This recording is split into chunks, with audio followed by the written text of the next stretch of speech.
అందరికీ నమస్కారం. డైలీ థాట్స్కి స్వాగతం. గురు సందేశం.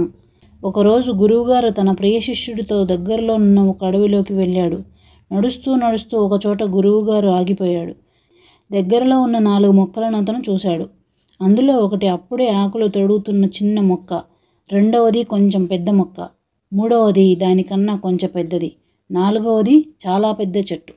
గురువుగారు తన శిష్యుడిని పిలిచి మొదటి మొక్కను చూపుతూ దానిని లాగేయమన్నాడు. ఆ పిల్లవాడు తేలిగ్గా ఆ మొక్కను లాగేశాడు. ఇప్పుడు రెండో మొక్కను కూడా లాగేయమన్నాడు. ఆ పిల్లవాడు కొంత కష్టపడి దానిని కూడా లాగేశాడు. మూడవ దానిని కూడా లాగమన్నాడు. తన శక్తినంతా ఉపయోగించి కష్టంతో దాన్ని లాగేశాడు. బాగా ఎదిగిన చెట్టును చూపుతూ ఇప్పుడు దీన్ని లాగేయడానికి ప్రయత్నించమన్నాడు. ఆ పిల్లవాడు ఆ చెట్టు చుట్టూ 2 చేతులు వేసి ఎంత ప్రయత్నించినా ఆ చెట్టును కదిలించలేకపోయాడు.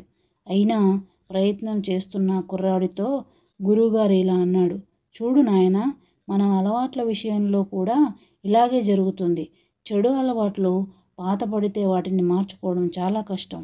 మొక్కై వంగనిది మానై వంగునా అన్న సామెత ఈ విధంగానే ఎంత ప్రయత్నించినా అలవాట్లు మనల్ని వదిలిపోవు అన్నాడు గురువుగారు.